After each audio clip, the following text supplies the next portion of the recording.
Now, if there's one thing you could critique the 812 Competizione for, it's probably this. The car is just too good at everything. You see, despite the fact that it has all these crazy aerodynamic modifications that make the car look ridiculously insane, it's actually really easy to drive. In fact, if you dial it back and leave it in automatic mode, I think just about anybody could hop in the car and drive really quickly, pretty confidently. Which brings me on to this guy right here. This is the Ferrari 599 GTO, and just like the 812 Comp, this is Ferrari's limited edition track version of its front engine V12 car. But unlike the 812 Comp, this car is way less refined. And despite being 2 generations and over a decade older, I think this car is more exciting.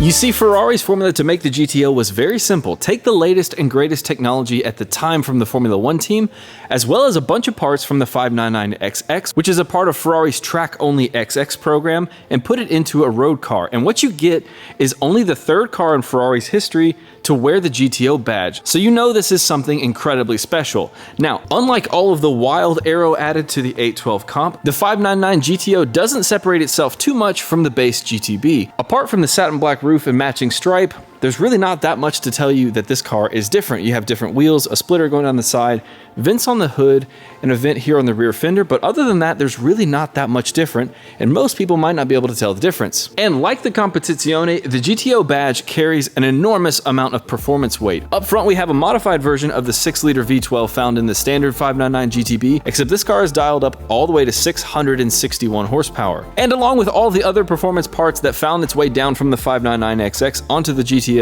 this made this car the fastest car around Ferrari's test track Fiorano at the time. Now let that sink in. This car was faster than the Ferrari Enzo at the time, which I think is a huge example of just how much performance they packed into the GTO. Nothing about this car indicates that any corners were cut when making the 599 GTO as fast as possible on a racetrack. All of this becomes even more apparent when you take a look at the interior. Now, apart from the electric seats, I'm actually really shocked that it has electric seats. There's nothing else in this interior that would indicate you should be doing anything other than driving.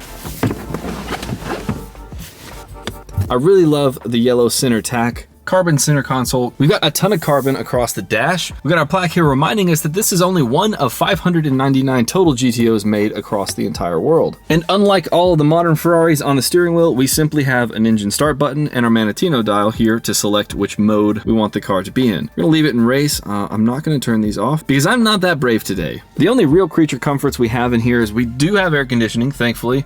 There's a radio. I'm not even gonna bother trying to use it. And we've got a shelf here on the back, if you can see that, to put a little bit of stuff. I mean, you could fit something back there. Now, one thing I do at least want to point out is the fact that this car does still have a trunk. Being a front engine Ferrari, it still does have a trunk, so you could theoretically take it places. And when compared to something like the SF90, I could get away with using this trunk space on a short trip. Now, real quick, before we get it out on the road, let's take a look at that beautiful Enzo-derived 6-liter V12 engine up front.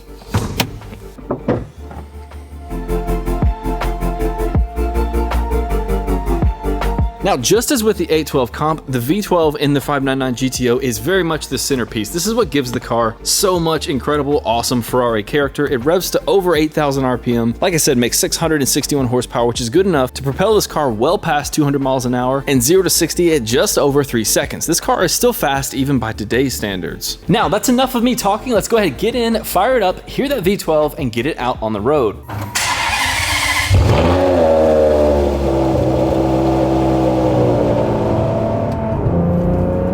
This is the 599 GTO, and I'm very happy to say that from behind the wheel, this car feels a lot more direct and raw than the 812 Competizione does. Now, I absolutely love that car. Oh, look at that.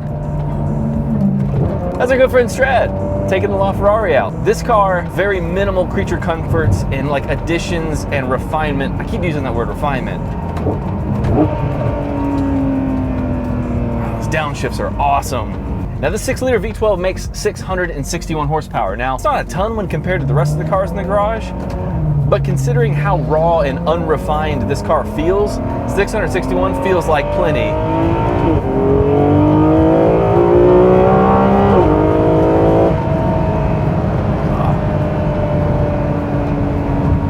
And those downshifts, though. Now, I gotta say, this car doesn't give me the same kind of confidence levels that the 812 Comp does. Obviously, being over a decade old, technology has come a very long way, and the computers in the 812 Comp make you feel like you're a superhero professional driver, which I'm not. And I'm not going to try it out in this car because this is one of the old school Ferraris that will absolutely tear your head off if you don't know what you're doing. So I'm not going to turn those things off. I'm going to leave them on and just enjoy the soundtrack and enjoy this really unplugged, raw experience that you get in the GTO. It's hard to say which car I would take on a backroad cruise like this. So again, we're on these windy, twisty, tight, narrow back roads.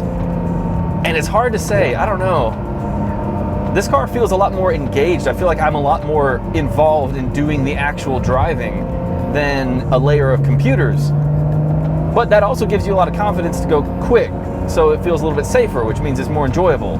I've noticed myself having to talk louder when recording this, which I think is a good sign that this car has a lot less of that damped, modern feeling that a lot of new cars have, even the extreme ones like the 812 Comp. And I think that's something that's missing from not just a lot of modern Ferraris, but just a lot of cars in general. This era of car was, let's take the 599, let's make it more track focused, and that's it.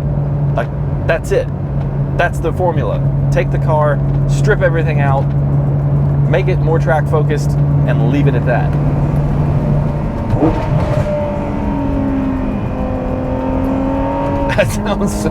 That sounds so good. You get these awesome, incredible pops and crackles and bangs on the really high RPM downshifts. This is another good example of kind of the philosophy difference between this and something modern like the Comp, is that in 6th, there's still a ton of vibrations, there's still a ton of road noise, I can hear tons of tire noise. It doesn't calm up anywhere near as much as the 812 Comp does. But that's okay, because that's what I expect from this era of car.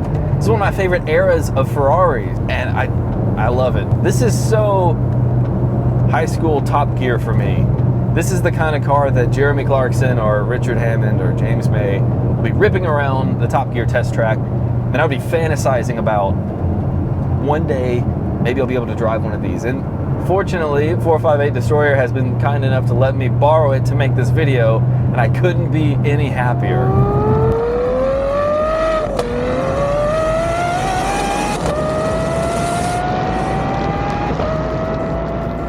Now, a great example to point out the differences between the refinement on something like the 812 Comp and the 599 GTO is when you try to drive the car slowly. Now, I know that's crazy, and you're not going to do that in a 599 GTO, but if you do, the shifts are just really, really, I don't want to say rough. They're not smooth when you're trying to drive just slowly. And of course, the transmissions are very, very, very different between these two cars.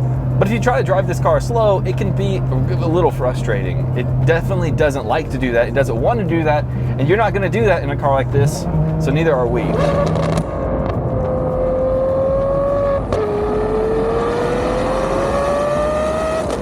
Again, they only made 599 of these GTOs. And like I said before, this is the third GTO in history that Ferrari has made, which makes it incredibly special. For them to put that nameplate on a car, it means that it had to be excellent in a lot of ways, and this car is, and I love it, and I want to continue to keep driving it just like everything else in the garage. I say this about every car at the end of the video. I just want to keep driving, so that's what I'm gonna do.